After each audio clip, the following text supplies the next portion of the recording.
Ang sinasabi sa atin ni Aling Margarita ay kapag nakakainom na itong si Rose, kinakailangan pong ilagay ninyo siya sa kwarto. Opo. Para hindi na uminom.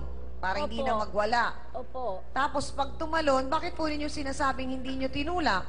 Eh kasi po, ay kung namatay, ako may kasalanan, baka itinulak ko. Bakit mo pinahihirapan yung iyong biyenan? Hindi ko siya pinahirapan. Talagang alam naman niya, wala nang dumating ako sa bahay nila, ganun na ako eh. Aling Margarita, mahal nyo naman po si Rose at tanggap nyo siya na siya ang minahal ng inyong anak. Eh kasi po, nagkakasundo sila, nagmamahalan. Wala po akong magagawang pigilin ang gusto nila.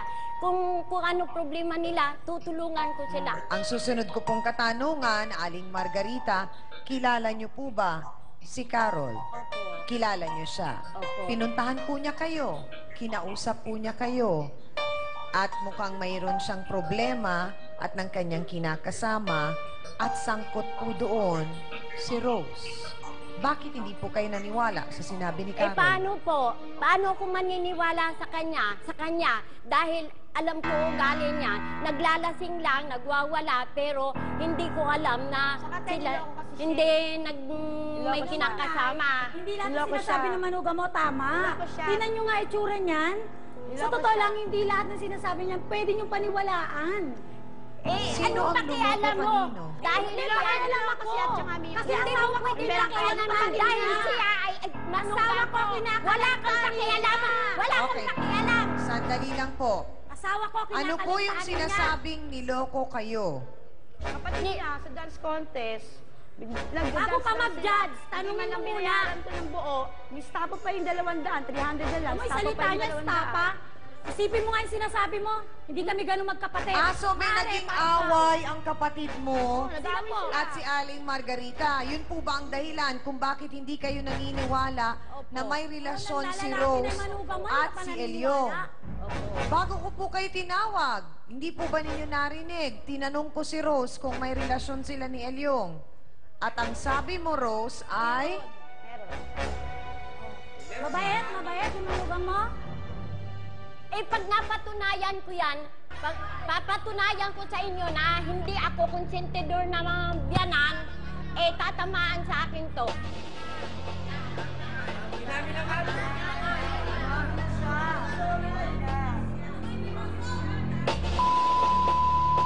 Sandali lang! Sandali lang!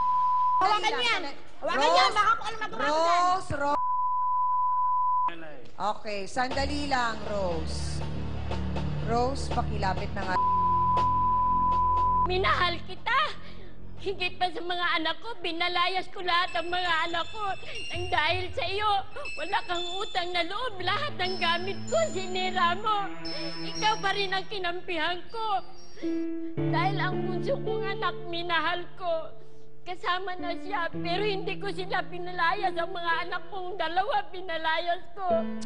Sa gabi, nag-volunteer pa ako ng pagkapulis. Mga kapatid, dati pa raw ay hindi na niya gusto si Elyong para kay Carol. Bakit kaya? Narito ang ate po ni Carol naman na si Merly Castro. Pasok!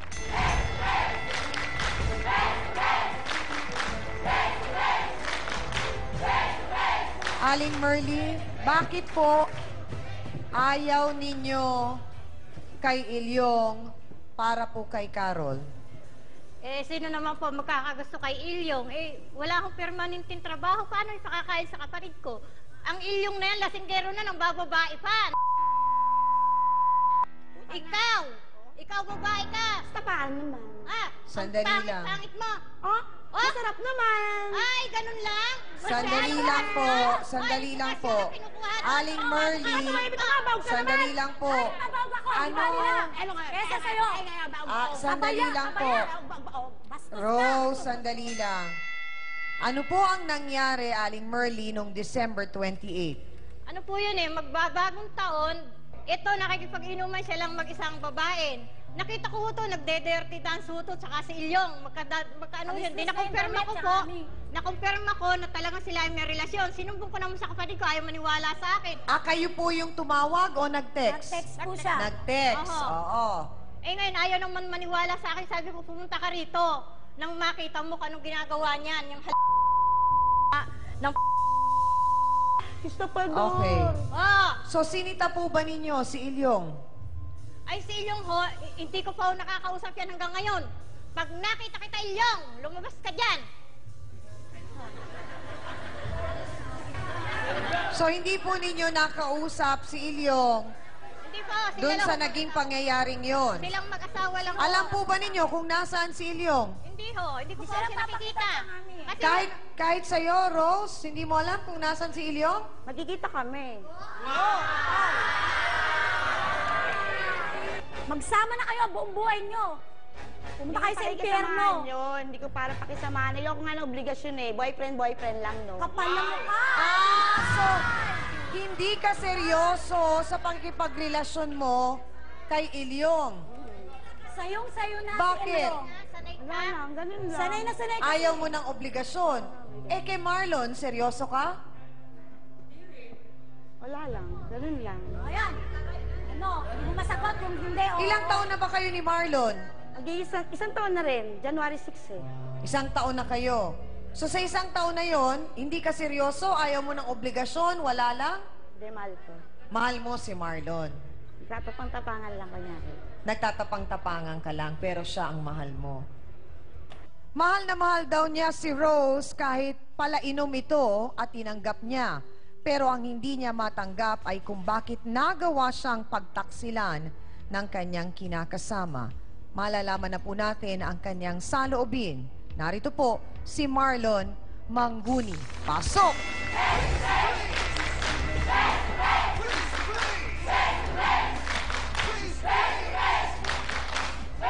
Marlon, diretsahang tanong, ano ang minahal mo kay Rose? Ma'am, ano po, mabait po yan, maasikaso pong asawa po yan. Kahit ganyan po na lasinggera, nagiinom. Tinanggap mo yon kahit na Apo. medyo malakas siya uminom. Opo. Nakokontrol mo naman siya. Kumbaga, Opo, nakakayanan pagka mo. magkasama ko kami dalawa sa bahay na pag ako magiinom, hindi siya magiinom. Iiwas siya. Hindi siya umiinom kapag ikaw ang Pagkaharap umiinom. po ako. Pero bakit pagka wala ka, mukhang ibang kasama niyang kainuman? Kaya nga ako, dun nga ako nagtataka eh. Bago ko po kayo tinawag, narinig ninyo na ang reklamo po ni Carol ay yung kanyang kinakasamang si Ilyong mukhang nakasama ni Rose sa inuman. Oo nga, oh. Yun nga ulit na nalaman ko eh. Una ko, hindi ako naniniwala eh.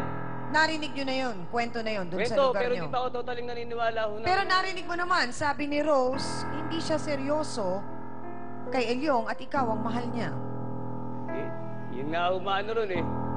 Ako nga umahal niya eh. Ilong naman siya nagpapakiligaya. Narinig na natin ang damdamin ni Marlon. Ano naman kaya ang masasabi ni Ilyong? Gusto niyo na ba siyang makita? Lalabas na siya. Maya-maya lang, mga kasawsawan, magbabalik po ang Face to Face. Kinuha ko ang number ni Marlon. Tinext-text ko po siya, totoo siya kami. Hanggang sa dumating yung point na nagkaroon kami ng relasyon. Sasabihin sa'yo, Marlon, totoo, ginamit kita. Gusto ko maramdaman niyang asawa mo mararamdaman kong sakit na binigay mo sa akin. Miss Amy Perez would like to thank the following: Dr. Steve Mark Gan of GAOC Dental Clinic, Salon de Manila, Watercolors Makeup, Gloss Nails, Plains and Prints, Just Cavelli Eyewear. Hans Mortel would like to thank the following: Dr. Manny and Paikalayan, Dr. Ariel Recto Dabalus, Nail Necessity, Head, Foot, and Body Spa, necessity for your body and soul. Face to Face would like to thank the following: AXN Time and Sports Shades, EC27 Guava Plus Organic Soup effectively controls 27 skin problems. F101, wear your needs. Home Appliances by Minami, galing ng quality. We always start your day with a new Lucida DS products. Ito ang tunay na masarap, select soy sauce. Kaya toyo pa lang, ulam na. Ito ang bilhin. Ultra Mega Supermarket, wholesale and retail. Sundance, your business in fashion. Your partner in style. Prime Rocks Bleach, ang bleach na di masangsang. Mabisa na, mura pa. Gawang Pinoy.